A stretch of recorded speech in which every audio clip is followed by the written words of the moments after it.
अल्लाह के रसूल सल्लल्लाहु अलैहि वसल्लम ने रमज़ान के महीने में 3 रातों में आपने तरावीह की नमाज जमात के साथ पढ़ाई, जिसको हम तहज्जुद भी कह सकते हैं और तरावीह भी।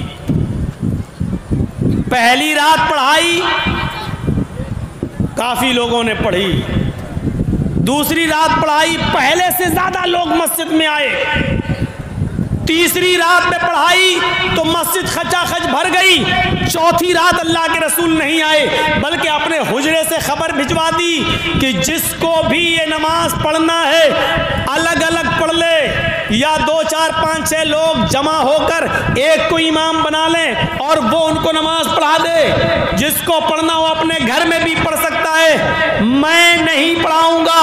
सुबह जब अल्लाह के नबी वापस आए, लोगों ने कहा अल्लाह के रसूल, अच्छा लग रहा था जब आप जमात के साथ तरावीह की नमाज पढ़ा रहे थे। हम चाहते हैं कि आप नमाज जमात के साथ इसको पढ़ाते रहें और पूरे रमजान के महीने में जमात के साथ तरावीह की नमाज का एहतिमाम करें। हम आपके पीछे नमाज अदा करना चाहते हैं। अल्लाह के नबी सल्लल्लाहु अलैहि वसल्लम ने फरमाया, मैं कल की रात भी निकलना चाहता था, मैं चाहता था कि कल पढ़ाऊं, लेकिन कल मैं इसलिए नहीं आया कि जब मैंने देखा कि पहली रात हमने तरावीह पढ़ाई तो तुम्हारी तादाद में अच्छा खासा इजाफा था, दूसरी रात में जब मैंने नमाज पढ़ाई तो तुम्हारी तादाद में और मजीद इजाफा हो गया, जब तीसरी रात मैंने तरावीह पढ़ाई तो पूरी की पूरी मस्जिद खचाखच भर गई। मुझे डर महसूस हुआ ऐसा ना हो कि मेरा ये अमल अल्लाह रब्बुल आलमीन देखकर जिब्राइल अमीन को भेज दे और ये नमाज हमारे ऊपर फर्ज न कर दी जाए,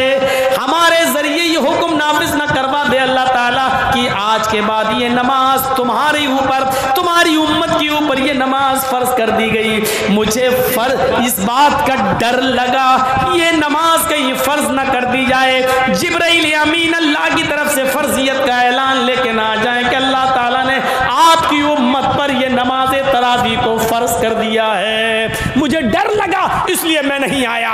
मेरे भाइयों, नबी अकरम ने 3 रात नमाज पढ़ाई और जमात के साथ पढ़ाई, लेकिन चौथी रात में आप नहीं आए। चौथी रात में आप नहीं आए, वजह क्या बताई? मुझे डर लगा कि कहीं ये नमाज अल्लाह ताला मेरी उम्मत पर फर्ज ना कर दे। अगर मेरी उम्मत पर ये नमाज फ़र्ज़ कर दी जाए और फिर मेरी उम्मत ना पढ़ पाए तो जहन्नम के करीब चली जाएगी। ये नबी अकरम की रहमत का तकाज़ा देखिए कि आप चौथी रात नमाज पढ़ाने ही नहीं निकले। क्यों? क्योंकि डर लगने लगा कि कहीं फ़र्ज़ ना हो जाए। मेरी उम्मत पर नबी अकरम का चौथी रात में ना निकलना रहमत है उम्मत के लिए।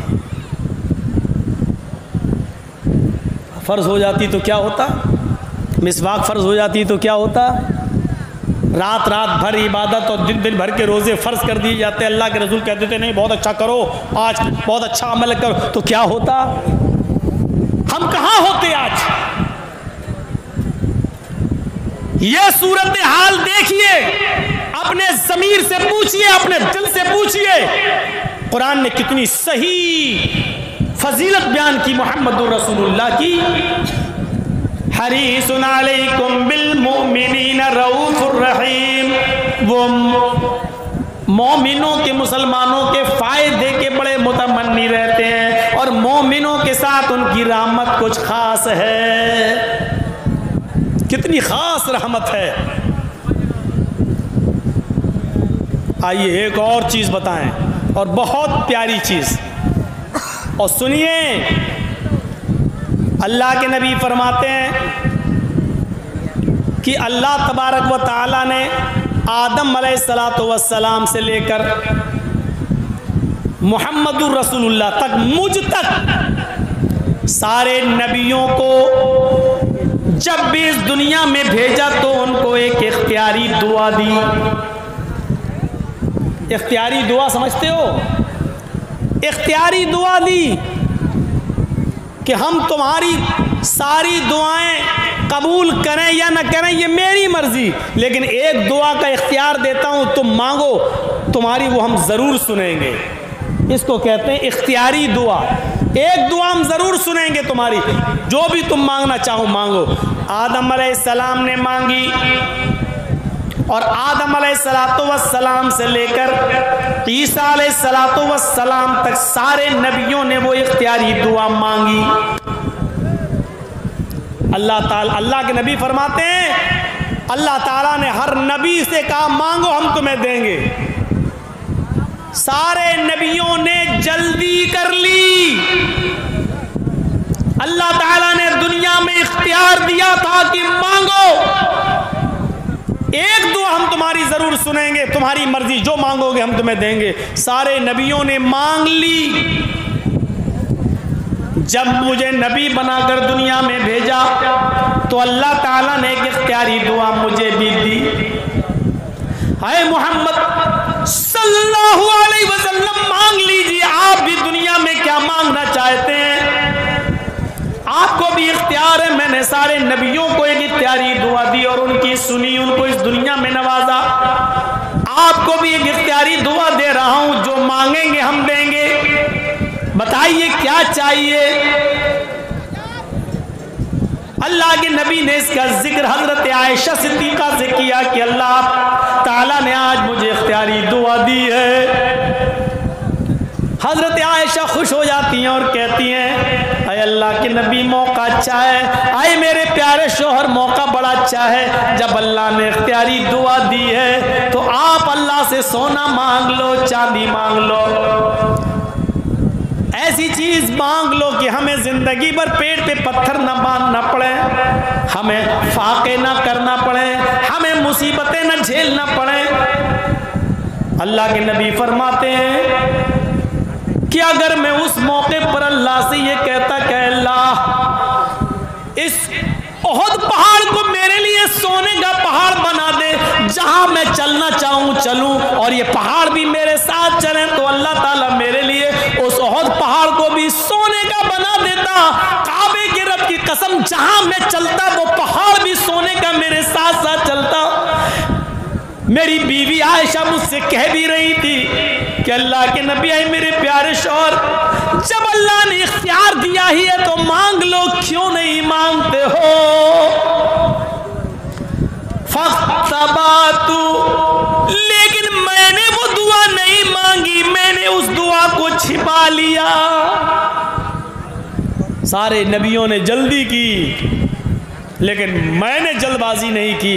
अल्लाह ने इख्तियार दिया मांग लो, मैं चाहता तो ओहद पहाड़ भी मेरे लिए सोने का बन जाता, जहां मैं चलता पहाड़ मेरे साथ साथ चलता, मैं जो मांगता अल्लाह मुझे देता, लेकिन मैंने नहीं मांगा। फिर हजरत आयशा कहती हैं आप मांग नहीं रहे, लेकिन इस दुआ को आखिर जब आपको हक दिया है तो नहीं मांगेंगे। अल्लाह के नबी फरमाते हैं मांगूंगा लेकिन दुनिया में नहीं। इख्तबा तो दावती आयशा, मैंने अपनी दुआ को छिपा लिया है, मैं आज इस दुआ को नहीं मांगूंगा। मुसलमानों गौर करो, आए घसिया घाट के इस बड़े मैदान में जमा होकर सुनने वालों सुनो। हजरत आयशा ने पूछा फिर इस दुआ को आप कब मांगेंगे। कहते अल्लाह के नबी आयशा कयामत का दिन होगा, मैदान महशर होगी, मेरी उम्मत नफसी नफसी चिल्ला रही होगी, नफसा नफसी का आलम होगा, परेशान हाल होंगे। सूरज समान नेज़े के फासले पर यानी 1 मील के फासले पर होगा सूरज, और सूरज की पूरी गर्मी जमीन की ऊपर गिर पड़ रही होगी और सारे इंसानों के जिस्मों से उनके सरों से पसीना टपक टपक कर उनके कदमों पे गिर रहा होगा और पसीने में लोग अपने अमाल के मुताबिक डूबे हुए होंगे। कुछ टखनों के बराबर, कुछ पिंडली के बराबर, कुछ कमर के बराबर, कुछ घुटनों के बराबर, कुछ कमर के बराबर, कुछ कांधे के बराबर और कुछ उसमें गोते लगा रहे होंगे। मेरी उम्मत नफसा नफसी के आलम में होगी। उस वक्त मैं अल्लाह से उस दुआ को मांगूंगा और कहूंगा इलाहुल आलमीन, सारे नबियों को तूने एक इख्तियारी दुआ दी, उन्होंने दुनिया में अपनी अपनी दुआ मांग ली, अल्लाह मेरा मेरा भी हक था, अल्लाह मुझे भी एक दुआ मांगने का हक था, और तूने मुझे भी वो दुआ दी थी कि मांगो क्या मांगते हो। मैंने दुनिया में कुछ नहीं मांगा, मेरी वो दुआ बाकी है। आय अल्लाह आज मुझे हक दे, आज मुझे इजाजत दे कि मैं दुआ मांगू। आय अल्लाह मेरी दुआ तू सुन ले। अल्लाह रब्बुल आलमीन क़यामत के दिन मुझे उस दुआ के मांगने की इजाजत देगा। हजरत आयशा ने पूछा, आय अल्लाह के नबी तो क़यामत के दिन आप क्या मांगेंगे? इमाम कायनात की जबान से निकला, शिफाअतन लि उम्मती। क़यामत के दिन जब अल्लाह मुझे दुआ मांगने का हुक्म देगा, इजाजत देगा कि मैं यहाँ तुम्हारी सुन लूंगा, इख्तियार है तुम्हें, बताओ क्या मांगते हो।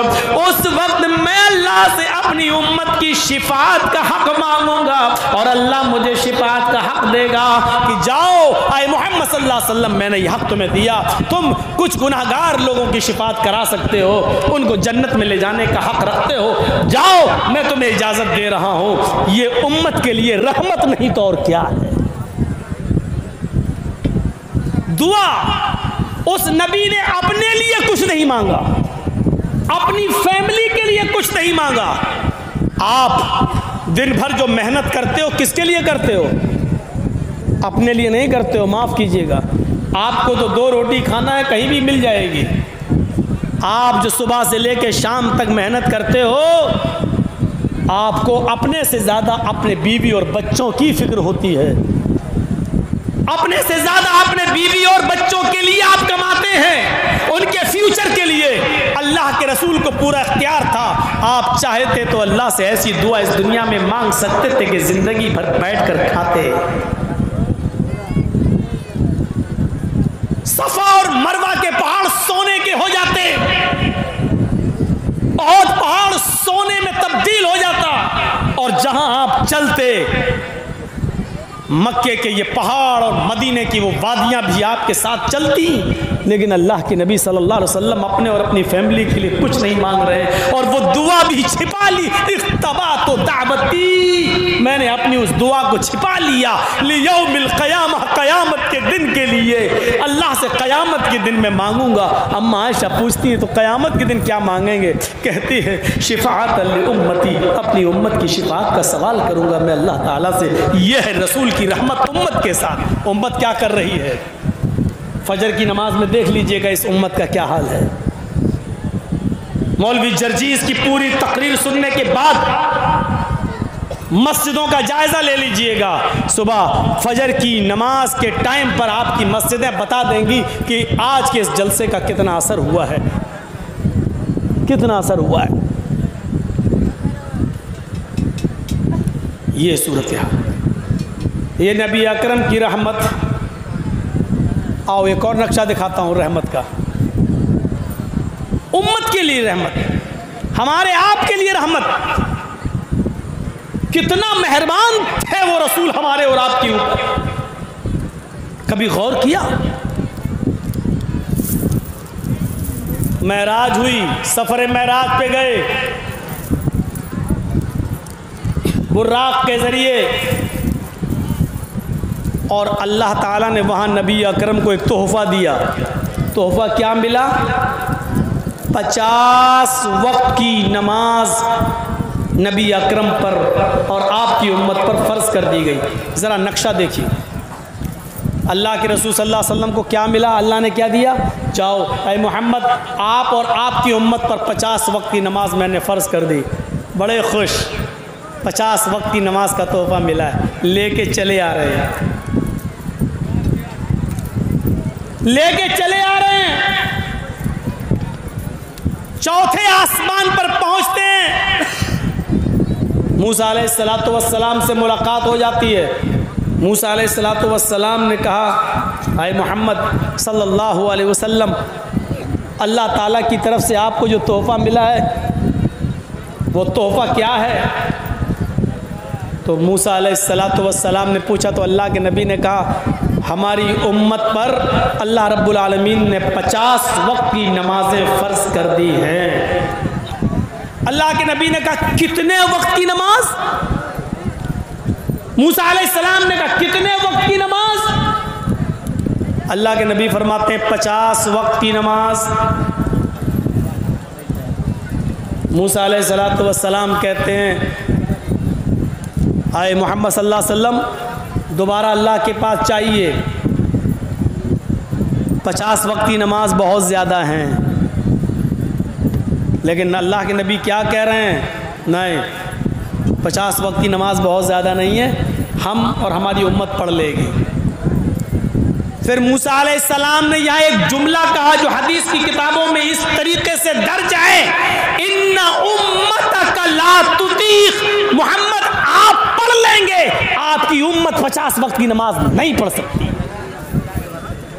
जुमले पर गौर कीजिए, इन्ना उम्मतक ला तुतीख, आपकी उम्मत के अंदर 50 वक्त की नमाज पढ़ने की ताकत नहीं है।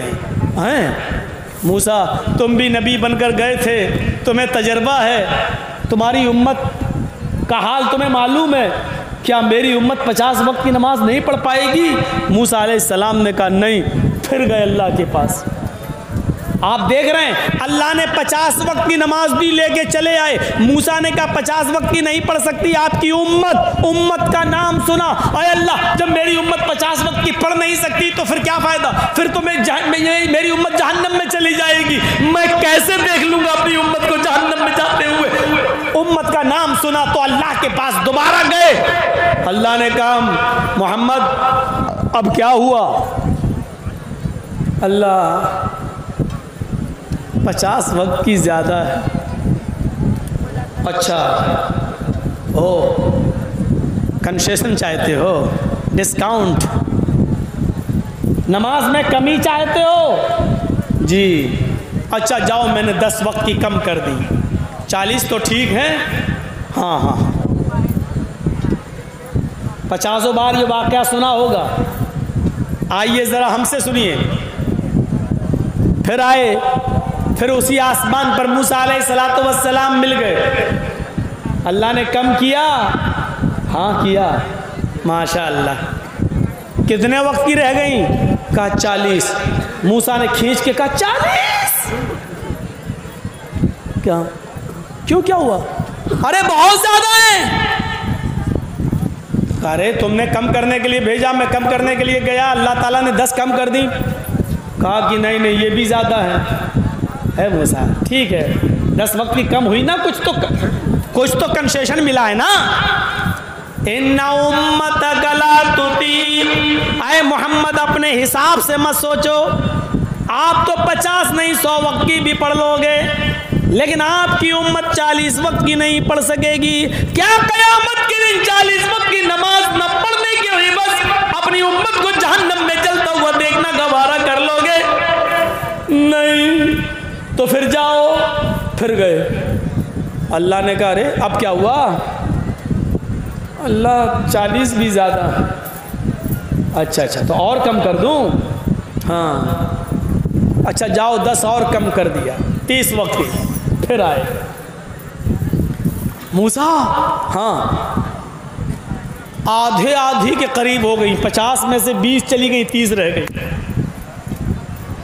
कहा 30? देखो मूसा अब मत कहना ज़्यादा है। हाँ है, आप अपने हिसाब से सोच रहे हो, लेकिन हमारा तजर्बा कहता है कि आपकी उम्मत 30 वक्त की नमाज भी नहीं पढ़ पाएगी। मूसा का तजर्बा देखिए। अल्लाह के नबी कहते हैं मूसा तुम कह रहे हो तो एक बार और चला जाता हूं। अल्लाह ने कहा अब क्या हुआ? कहा अल्लाह 30 भी ज़्यादा है। अच्छा जाओ 10 और कम, 20। मूसा अलैहिस्सलातु वस्सलाम के पास आकर कहते हैं मूसा तुम बार बार भेज रहे हो, अब मैं जाने वाला नहीं, क्योंकि अल्लाह ने आधी से ज़्यादा कम कर दी। 50 में से 30 कम हो गई, 20 रह गई। अब 20 वक्त की तो मेरी उम्मत पढ़ ही लेगी। मूसा अलैहिस्सलाम कहते हैं यही तो प्रॉब्लम है। ऐ मोहम्मद सल्लल्लाहु अलैहि वसल्लम, मेरा तजर्बा कहता है कि आपकी उम्मत 30 वक्त की 20 वक्त की भी नहीं पढ़ पाएगी। एक तजर्बेकार नबी की बात है, इसलिए मैं आपको एक बार और भेजता हूं कि चले जाइए और अल्लाह तबारक व तआला से रिक्वेस्ट कीजिए, अल्लाह रब्बुल आलमीन से गुजारिश कीजिए, इन्ना उम्मतक ला तुतीक, आपकी उम्मत 20 वक्त की नमाज पढ़ने की भी ताकत नहीं रखती। अल्लाह के नबी फिर गए। अल्लाह ने कहा क्या अब क्या हुआ? 50 में से 30 कम कर दी, 20 रह गई। फिर अल्लाह और कम कर दो, ज़्यादा है ये भी। अच्छा जाओ 10 और कम कर दी, 10 रह गई। अब आए मूसा अलैहिस्सलातु वस्सलाम ने पूछा कितनी रह गई? अब तो लगभग सब खत्म ही हो गई। अच्छा तो कितनी? एक वक्त की? नहीं नहीं नहीं। फिर कहा मूसा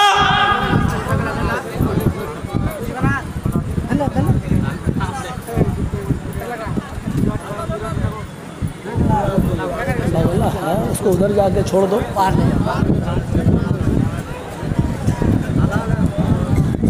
सुनिए, मूसा ने कहा कितनी?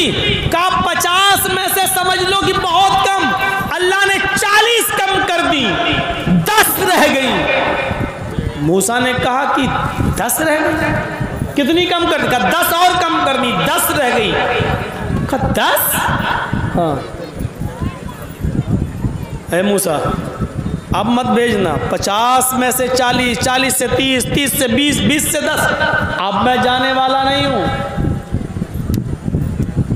मूसा अलैहिस्सलातु वस्सलाम ने यहाँ कहा आए मोहम्मद, फिर आप अपने हिसाब से सोच रहे हैं, मैं आपको कैसे बताऊं? मेरी बात सुनिए। अल्लाह ताला ने मेरे ऊपर सिर्फ 2 वक्त की नमाज फर्ज की थी, सुबह और शाम। आप कह रहे हैं 10 वक्त की अल्लाह ने कर दी, और आप कह रहे हैं आपकी उम्मत 10 वक्त की नमाज पढ़ लेगी।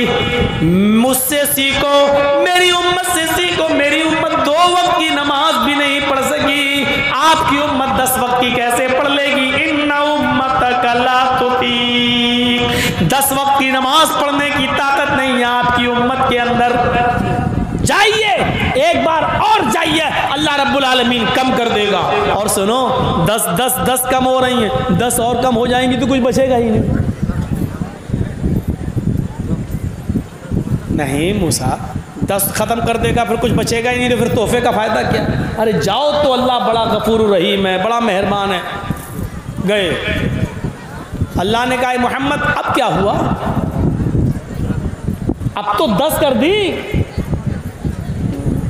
अल्लाह के नबी ने अब नाम ले दिया। पढ़िए सुनन बैहक़ी, इमाम बैहक़ी की। अल्लाह मूसा कह रहा है मेरी उम्मत पर 2 वक्त की नमाज फर्ज थी, मेरी उम्मत 2 वक्त की नहीं पढ़ पाई, तो आपकी उम्मत 10 वक्त की कैसे पढ़ेगी? अल्लाह और कम कर दे। अल्लाह ने कहा मोहम्मद सल्लल्लाहु अलैहि वसल्लम जाओ, है मोहम्मद मैं तुम्हारी 10 नमाजों में से 5 और कम कर देता हूँ।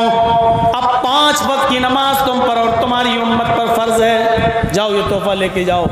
फिर आए मूसा अलैहिस्सलातु वस्सलाम मिल गए। मूसा ने कहा कितना कम हुआ? अब मैं नहीं बताऊंगा। क्यों, क्या हुआ? फिर तुम भेजने की बात करोगे और अब मैं जाऊंगा नहीं। क्यों? तादाद तो बताओ कितनी? का 5। का ये भी ज्यादा ना, बनी रहने दीजिए, अब नहीं जाऊंगा। अरे मेरी उम्मत 2 वक्त की नहीं पढ़ पाई, आपकी उम्मत 5 वक्त पढ़ लेगी। मैं मेहनत करूंगा, फजीलत बयान करूंगा, लेकिन अब मैं बार बार नहीं जाऊंगा। एक बार और चले जाओ मोहम्मद। यहां अल्लाह के रसूल कसम खा लेते हैं, मूसा मुझे कसम है अपने रब के इज्जत और जलाल की, अब नहीं जाऊंगा।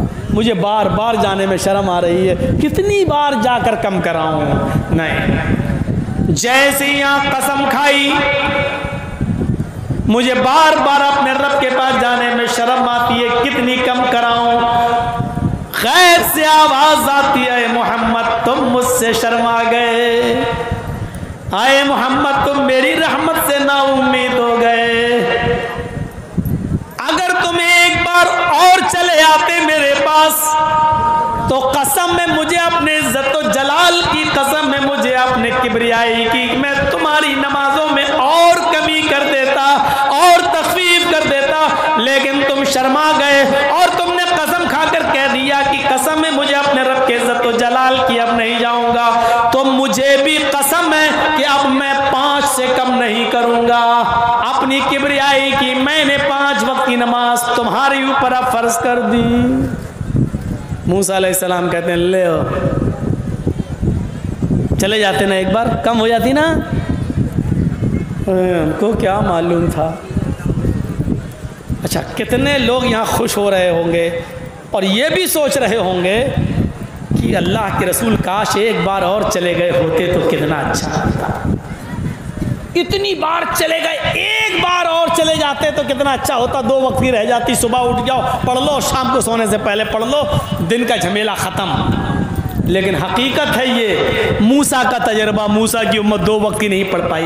ये इस बात की दलील है कि पढ़ने वाले 5 वक्त की नमाज पाबंदी के साथ पढ़ रहे हैं, और 5 वक्त की पाबंदी के साथ पढ़ने के साथ साथ वो तहज्जुद भी पढ़ लेते हैं। और ना पढ़ने वाले 2 वक्त की और 3 वक्त की तो छोड़ो, जिसको नहीं पढ़ना वो जुमे तक की नमाज उसको नसीब नहीं होती है, ईद और बकरीद भी नहीं। इसका मुशाहिदा करके अपने समाज में आप देख लो, क्या 5 वक्त की नमाज पढ़ने वाले लोग मौजूद नहीं हैं? नमाज से पहले मस्जिद में, अजान से पहले मस्जिद में जाने वाले लोग भी मौजूद हैं, और 5 वक्त की नमाज के साथ साथ वो तहज्जुद की नमाज भी पढ़ लेते हैं। लेकिन यकीन जानिए मेरे भाइयों, अल्लाह की कसम, ऐसे लोग भी मौजूद हैं कि जिसको 2 टाइम नहीं पढ़ना तो वो जुमे तक की नमाज से महरूम है, और जुमा तक उसको नसीब नहीं होता है। अपनी अपनी किस्मत है, अपनी अपनी किस्मत मेरे भाइयों। जबकि नमाज का मामला ये है कि ये किसी भी हाल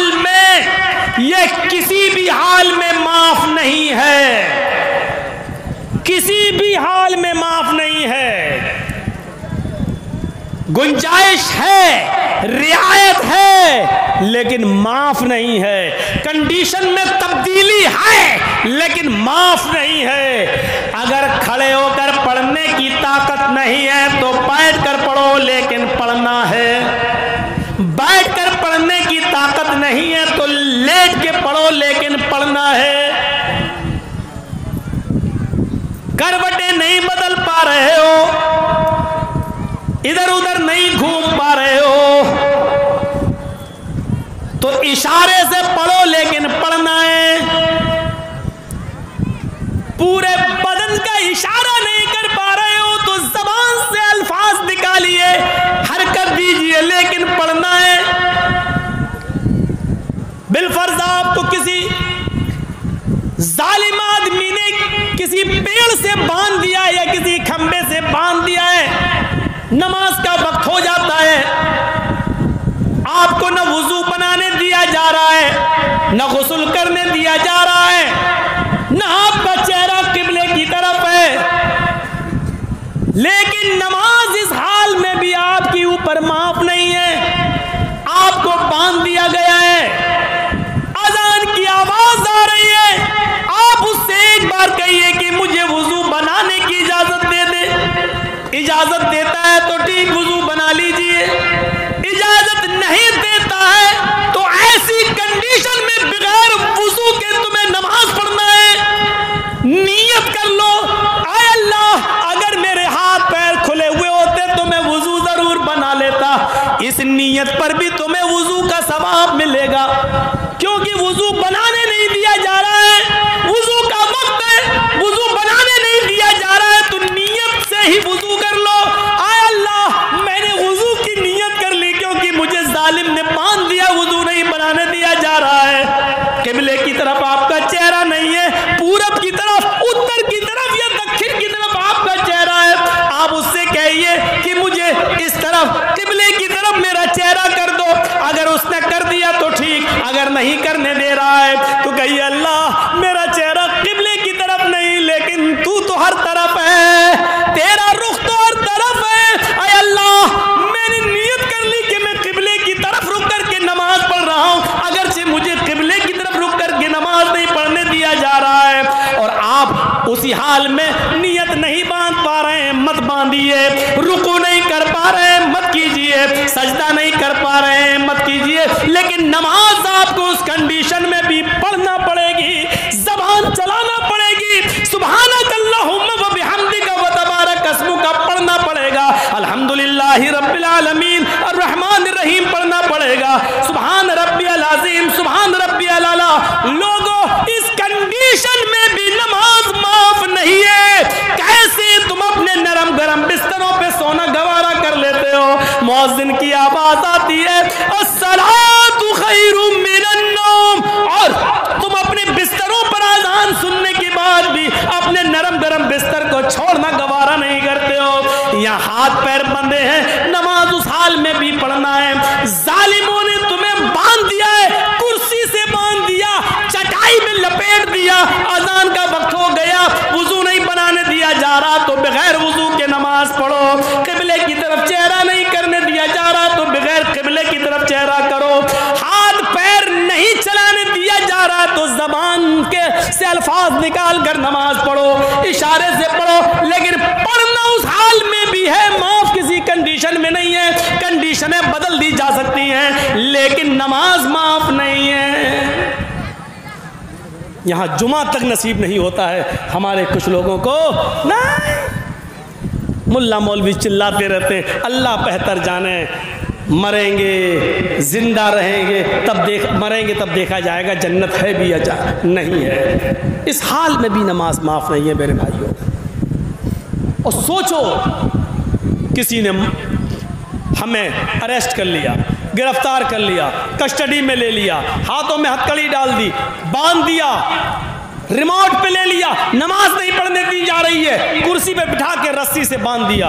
अजान का टाइम हो गया, हमें मालूम है अजान का टाइम है, अब वुजू भी नहीं बनाने दिया जा रहा है, गुस्ल भी नहीं करने दिया जा रहा है और नमाज का टाइम हो गया। नियत कर लीजिए, अल्लाह मैं वुजू की नियत करता हूँ, ज़बान से नहीं दिल में। अल्लाह अगर हाथ पैर खुले होते तो मैं वुजू बनाता, लेकिन हाथ पैर नहीं खुले। यहीं से आप नमाज शुरू कर दीजिए। फ़र्ज़ पढ़ रहे हो तो अल्लाहु अकबर अशहदु अल्ला इलाहा इल्लल्लाह आप इकामत कहिए और वहीं पर शुरू कर दीजिए अल्लाहु अकबर। हाथ तो उठेंगे नहीं, हाथ पैर तो बंधे हुए हैं, कह दीजिए अल्लाहु अकबर। आपको मालूम होना चाहिए कि इमाम मालिक रहमतुल्लाह अलैह को इतना मारा था, बादशाह ने इतना मारा था कि उनके दोनों हाथ टूट गए। जब नमाज का वक्त हुआ तो उन्होंने ऐसे ही हाथ छोड़कर नमाज पढ़ी थी, अल्लाहु अकबर। न हाथ कानों तक उड़ रहे हैं, न हाथ सीने पर बंध रहे हैं, ऐसे ही उन्होंने नमाज पढ़ी, अल्लाहु अकबर। आज भी मक्के में चले जाओ, आज भी सऊदिया में चले जाओ, इमाम मालिक के मानने वाले आज भी आपको हाथ छोड़कर नमाज पढ़ते हुए नजर आएंगे। उन्होंने मजबूरी में नमाज हाथ छोड़कर नमाज पढ़ी, लेकिन ये बेचारे आप देखेंगे बिना किसी मजबूरी के हाथ छोड़ के नमाज पढ़ रहे हैं। जब मारा ही इतना है कि हाथ उठ ही नहीं रहे हैं तो उन्होंने बगैर हाथ उठाए और सीने पर बांधे हाथ लटकाए लटकाए नमाज पढ़ी। मैं कहना ये चाहता हूं कि नमाज किसी भी हाल में माफ नहीं है, कोई कंडीशन ऐसी नहीं है। कंडीशन तो बदली जा सकती है लेकिन नमाज में। यहाँ तक के सहाबा किराम जब जंग हुआ करती थी तो उसमें भी नमाज पढ़ा करते थे। दो फौजें हो जाया करती थी, एक फौज काफिरों का मुकाबला करती थी और दूसरी फौज जल्दी से 2 रकात नमाज पढ़ लिया करती थी। जब ये कौम नमाज पढ़ के फारिग होती थी तो दूसरी कौम जल्दी से जंग को संभाल लेती थी और नमाज पढ़ने वाले लोग जल्दी से जंग को संभाल लेते थे और जो लोग पहले से जंग को संभाले हुए थे वो जाते थे और वो नमाज पढ़ते थे। गौर करो, जंग हो रही हो, काफिरों से लड़ रहे हो और ऐसे मौके पर अगर नमाज का वक्त आ जाए तो नमाज यहाँ पर भी पढ़ना पड़ती है, नमाज इधर भी माफ नहीं है। गौर कीजिए, जबकि हमें मालूम है कि तीर बरस रहे हैं, तलवारें चल रही हैं, हमारा जंग में लड़ना जरूरी है। ऐसे मौके पर भी 2 गिरोह हो जाएंगे, एक गिरोह नमाज पढ़ेगा, दूसरा गिरोह जंग लड़ेगा। नमाज पढ़ने वाला जब नमाज से फारिग होगा तो लड़ाई लड़ेगा और जो लोग लड़ाई लड़ रहे थे वो अब नमाज पढ़ना शुरू कर देंगे और हल्की हल्की सूरतें, हल्की हल्की 2 रकातें पढ़ेंगे। ज़ोहर की, असर की, मगरिब की पूरी 3 पढ़ेंगे और ईशा की 2 रकात पढ़ेंगे।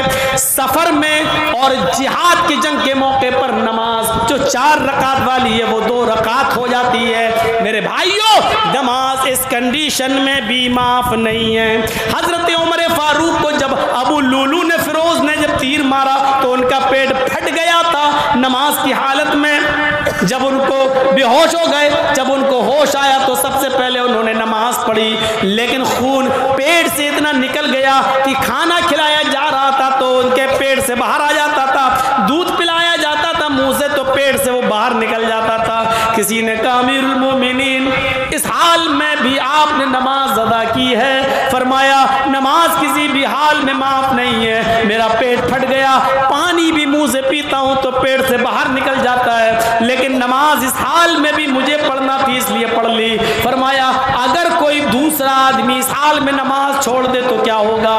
फरमाया लिमन तरक ला हज़्ज़ फिल इस्लामी लिमन तरक अस्सलाह। इस हाल में अगर उसको होश है और वो जानता है कि मैं होश में हूँ, इस हाल में अगर है और होश में है तो नमाज उसको इस हाल में भी पढ़ना पड़ेगा।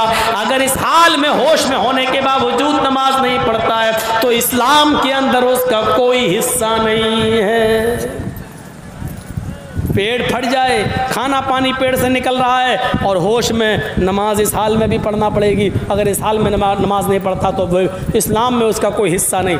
हालत तंदुरुस्ती में हट्टा खट्टा मोटा होने के बावजूद हम नमाज ना पढ़ें तो उसका इस्लाम में कितना हिस्सा होगा? रहमतुल आलमीन की रहमत देखो, 50 से 40 करवाई, 40 से 30, 30 से 20, 20 से 10, 10 से 5। कहा अब मुझे शर्म आती है बार बार जाने में। अल्लाह ने कहा जाओ, लेकिन बार बार गए। क्यों गए? मेरी उम्मत नहीं पढ़ पाएगी इतनी, इसलिए बार बार। ये रहमत नहीं तो और क्या है? कुरान की इस आयत को कितना बार पढ़ा जाए, हरीसुन अलैकुम बिल मोमिनीन, वो मोमिनों के लिए बड़ा मेहरबान है। ये मेहरबानी नहीं है तो और क्या है? जरा गौर करो, एक सहाबी तीरों का एक बंडल बनाया, 15-20 तीर के इकट्ठा करके गठरी बनाई।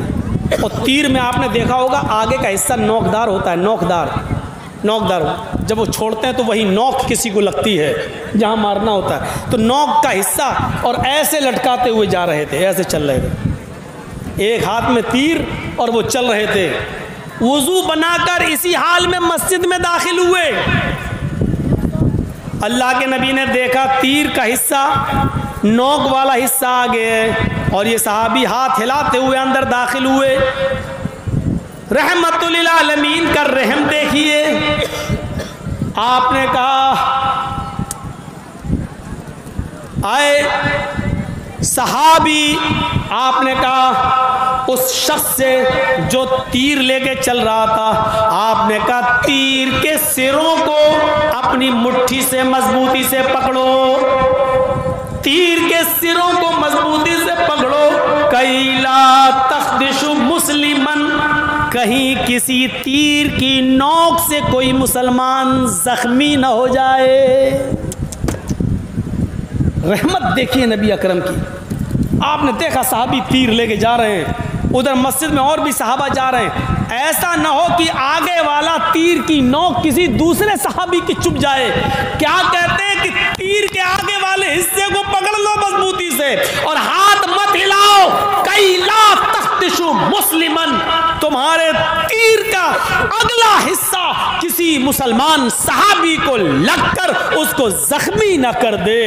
इमाम कायनात की नजर कितनी तेज है। आप सहाबी के तीरों को देख रहे हैं और ये महसूस कर रहे हैं कि किसी मुसलमान को ये तीर चुभ ना जाए। सच कहा, अजीजुन अलैहि मा अनित्तुम, कांटा तुम्हारे चुभता है, दर्द मोहम्मदुर रसूलुल्लाह को होता है।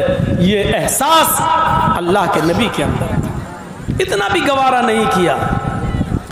जो नबी तीर की नोक किसी मुसलमान को लग जाए, इतना भी गवारा नहीं कर रहे हैं। वो नबी ये कैसे गवारा करेंगे कि कोई मुसलमान किसी मुसलमान को कत्ल कर दे, कोई मुसलमान अपनी बंदूक या पिस्टल या AK-47 या तमंचा निकाल कर उसकी गोली से किसी दूसरे मुसलमान को कत्ल कर दे। आप अंदाजा लगाइए, जो नबी तीर की नोक चुभ जाए किसी को, इतना भी बर्दाश्त नहीं कर रहे हैं कि किसी मुसलमान को तीर की नोक चुभे। वो नबी ये कैसे बर्दाश्त करेंगे कि कोई मुसलमान किसी मुसलमान की गर्दन उड़ा दे। इसीलिए फरमाया नहीं नहीं, क़यामत के दिन यजीउल कातिलु यजीउल मक़तूलु, मक़तूल इस हाल में लाया जाएगा जिसको कत्ल किया गया होगा। एक कातिल ने किसी आदमी को मारा, मक़तूल को मारा, उस मक़तूल को क़यामत के दिन वो मक़तूल कातिल का सर पकड़ कर लाएगा, उसको खींचता हुआ लाएगा। जो मारा गया दुनिया में, वो उस कातिल को जिसने उसको मारा था दुनिया में, उसका सर पकड़ कर लाएगा और उसको खींचते हुए लाकर अल्लाह के सामने खड़ा कर देगा और कहेगा, अल्लाह ये मेरा कातिल है, इससे पूछ कि इसने मुझे क्यों कत्ल किया था। लिमा कतलनी फसल लिमा कतलनी, अय अल्लाह हाज़ल कातिल फसल लिमा कतलनी, अय अल्लाह ये मेरा कातिल है, इसने दुनिया में मुझे मारा था, मैं इसको खींच कर तेरे पास ले आया। अय अल्लाह इससे पूछ के इसने दुनिया में मुझे क्यों मारा था। अल्लाह इससे पूछ के इसने दुनिया में मुझे क्यों कत्ल किया था। मुझे तो कोई वजह मालूम नहीं पड़ रही है, इसने मुझे मारा तो क्यों मारा यह आज तक हमें पता नहीं चल सका। इसने मुझे मारा ही नहीं था बल्कि मेरी बीवी को बेवा किया था, मेरे बच्चों को इसने मुझे मार कर यतीम कर दिया था।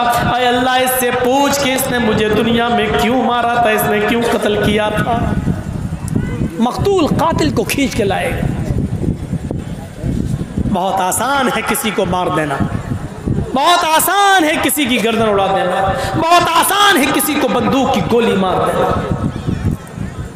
अल्लाह के नबी सल्लल्लाहु अलैहि वसल्लम फरमाते हैं, कसम है उस रब के इज्जत व जलाल की, अगर एक मुसलमान के कत्ल में सारी ज़मीन वाले और सारे आसमान वाले शामिल हो जाएं, इश्तरकू फी दमे मुस्लिमिन, एक मुसलमान के कत्ल करने में आसमान के सारे फरिश्ते मिल जाएं और दुनिया के सारी इंसानियत मिल जाए, आदम की सारी औलाद यानी पूरी दुनिया मिलकर एक मोमिन को कत्ल कर दे, एक मुसलमान को कत्ल कर दे, तो क़यामत के दिन उस एक मुसलमान को कत्ल करने वाले सारे फरिश्तों को और पूरी दुनिया के इंसानों को अल्लाह रब्बुल आलमीन लाकबुल्लाहुन्नार, अल्लाह रब्बुल आलमीन औंधे मुँह जहन्नम के अंदर डाल देगा। अल्लाह रब्बुल आलमीन ये नहीं देखेगा कि इसको कत्ल करने वाले फरिश्ते और दुनिया में सारी दुनिया के लोग हैं, अल्लाह पूरी दुनिया इंसानियत को और आसमान के सारे फरिश्तों को भी जहन्नम के अंदर डाल देगा अगर वो एक मुसलमान के कत्ल में शरीक है। तो एक मुसलमान की इज्जत और एहतराम यह है अल्लाह की नज़र में कि अगर एक मुसलमान को कत्ल करने के लिए आसमान के सारे फरिश्ते भी मिल जाएं और पूरी दुनिया के इंसान मिल जाएं और सबने मिलकर एक मुसलमान को मारा, तो अल्लाह कह रहा है कि मैं सारे फरिश्तों को भी जहन्नम में डाल दूंगा और सारी इंसानियत को भी जहन्नम में फेंक दूंगा, ढकेल दूंगा। ये नहीं देखूंगा एक मुसलमान ही तो मरा है। एक मुसलमान का एहतराम अल्लाह की नज़र में यह है, एक मुसलमान की कद्र और उसकी मंजिल अल्लाह की नजर में यह है। हम अभी हैं कहां। कितना आसान है माँ की गाली दे देना, कितना आसान है किसी मुसलमान को बहन की गाली दे देना, कितना आसान है किसी मुसलमान को उसकी बेटी की गाली दे देना, कितना आसान है उसके ऊपर झूठ और तोहमत लगाना और इल्जामात के क्या अंबार लगा देना, बहुत आसान है। लेकिन एक मुसलमान की इज्जत व आबरू कितनी है इसका एहसास हमें नहीं होता है। अल्लाह के रसूल ने रहमत सिखलाई।